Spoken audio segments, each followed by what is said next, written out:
person who should not be around your grandchildren or your children because you don't have control of your addictions.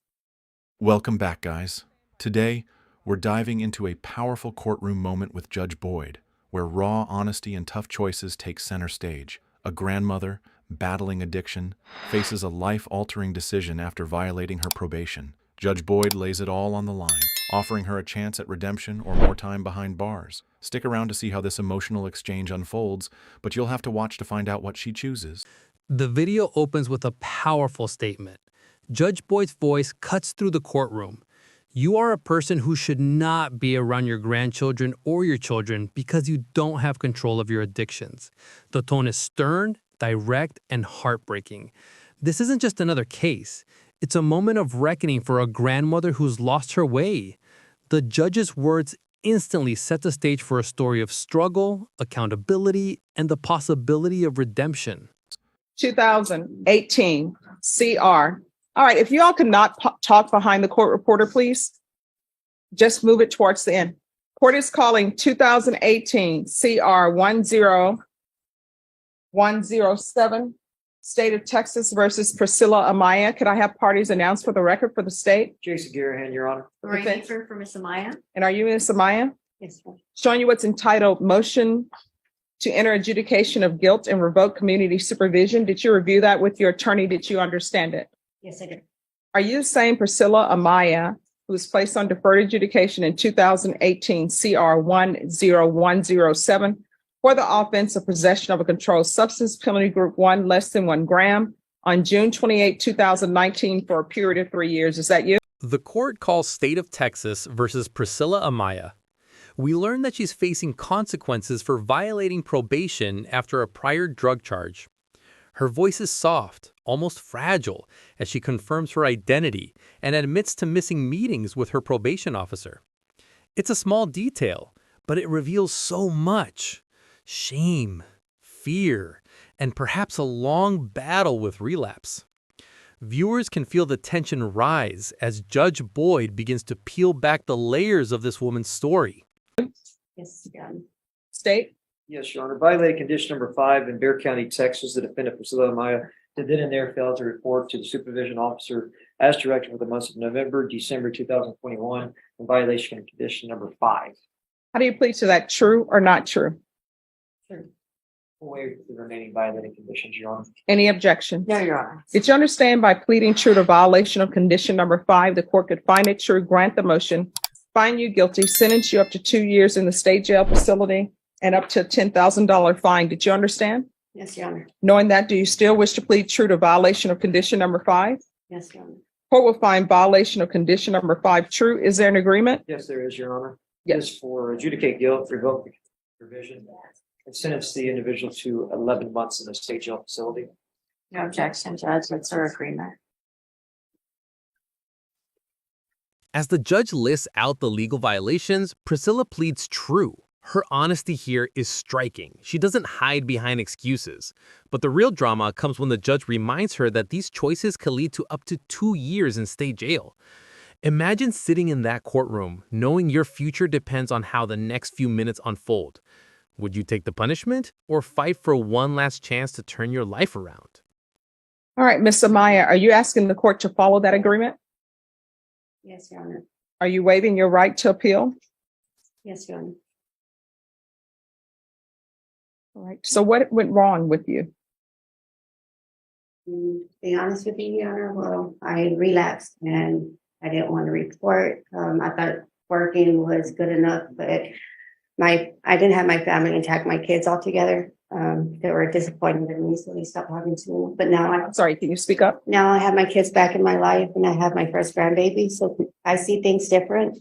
I know I do need help, and I'm willing to take that help as an outpatient. When asked what went wrong, Priscilla's voice cracks as she admits, I relapsed. My family stopped talking to me.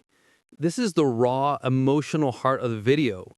She's not just a defendant. She's a woman crushed under the weight of guilt and addiction. But then comes a flicker of hope. She mentions her first grandbaby and how that's changed her perspective.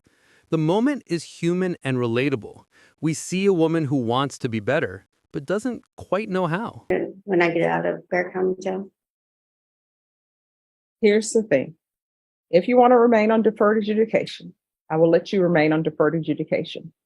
But you're going into inpatient treatment, or either you're going to felony drug court. Now, you say, oh, I want to do my time. I will get out and I will take care of things and I will be clean and sober. 9 times out of 10, that's not going to happen. You know why? Because you are looking at 2 years in the state jail facility and you couldn't do it. And you are a person who should not be around your grandchildren or your children because you don't have control of your addictions. You're using opiates. You need help. So if you want, here are your 2 choices.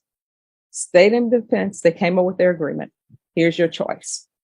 1, you can be referred to felony drug court. If felony drug court accepts you, great. If they don't, you go into inpatient treatment. Or you can go to... Judge Boyd doesn't mince words. She gives Priscilla a choice: treatment or jail. Her tone is both tough and compassionate, like someone who's seen too many people make the same mistakes. The judge warns that most people who choose jail don't come out better. This moment is tense and powerful, a clear turning point. What would you have done in her place? Faced with addiction, shame, and the chance for change, would you choose the hard road of healing or the easier one of punishment? State jail facility for 18 months.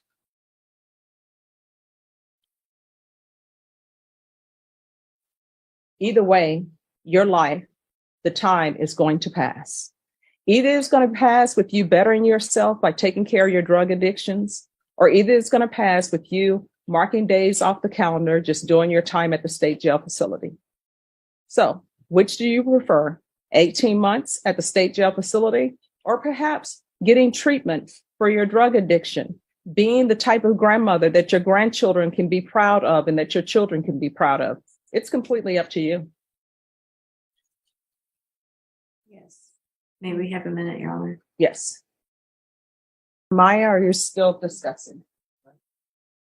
We're ready, Your Honor. All right. After a brief discussion with her attorney, Priscilla makes her choice: jail time. The courtroom goes quiet. It's not the choice Judge Boyd hoped for, but perhaps one Priscilla feels she deserves. Her lawyer requests that she be placed in a therapeutic community for treatment while serving her sentence. A glimmer of hope remains.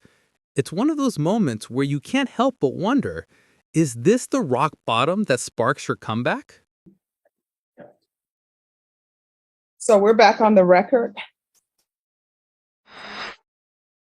In 2018 CR 10107, State of Texas versus Priscilla Amaya.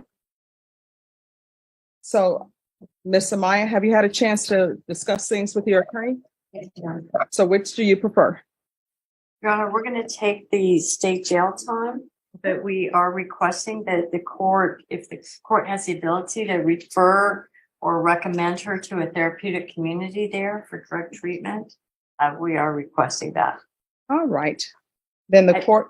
I think that will allow her to get some credit for her time at state jail.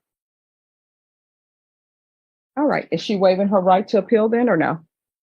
Yes, Your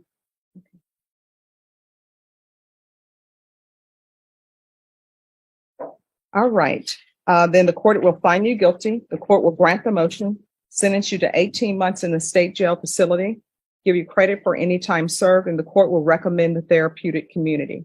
Therapeutic community will not increase the amount of time that you're in custody, but I do not have the authority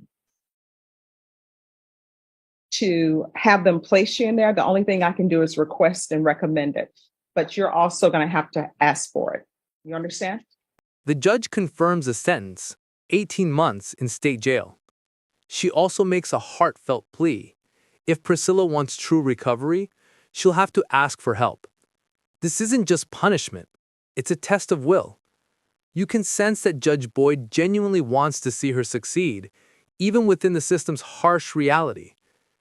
The contrast between authority and empathy here makes the scene deeply moving. Yes, sir. All right, I'm showing you what's entitled Trial Court Certification of Defendant's Rights to Appeal. Did you review that with your attorney? Did you understand it? Yes, sir. Because this is a plea bargaining agreement, because I followed your plea bargaining agreement, Well, not Well, actually. she's waived her right to appeal. Okay, that's right. Yes. You're right. Thank you. And you've waived your right to appeal. You do not have the court's permission to appeal. Do you understand? Yes, sir. And because this is a felony conviction, you're not allowed to own or possess any weapons or ammunition. If you have a question over what a weapon or ammunition is, you'll need to speak to an attorney. Do you understand? Yes, sir. All right, we can go off the record. How old are you? I'm 40.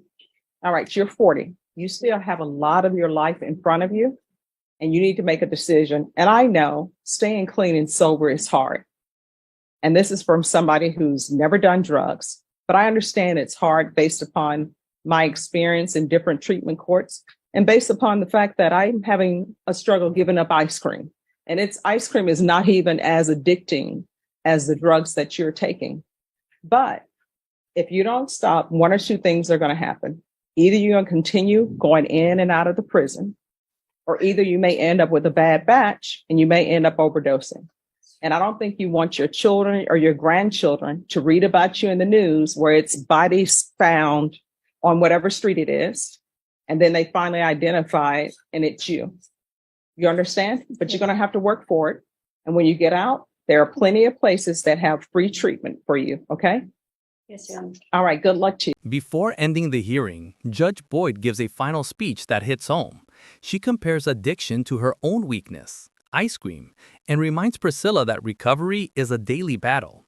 It's both humorous and profound. Then comes the chilling warning. If you don't stop, you might end up as a headline. The room falls silent. It's one of those moments where the judge's humanity shines. She doesn't want another tragic story. As the court adjourns, Judge Boyd wishes her luck, and you can feel that she means it. The video closes with a reflection on redemption, responsibility, and how hard but necessary recovery truly is. Final overview. In this case, Judge Boyd once again proved why she's known for her no-nonsense yet compassionate style. She gave Priscilla Amaya not just a sentence, but a chance, a reminder that even behind bars, healing can begin. Call to action. So what do you think? Did Priscilla make the right decision by choosing jail, or should she have taken the road to treatment? Drop your thoughts in the comments below, and don't forget to like, share, and subscribe for more powerful courtroom moments that reveal the truth behind justice and redemption.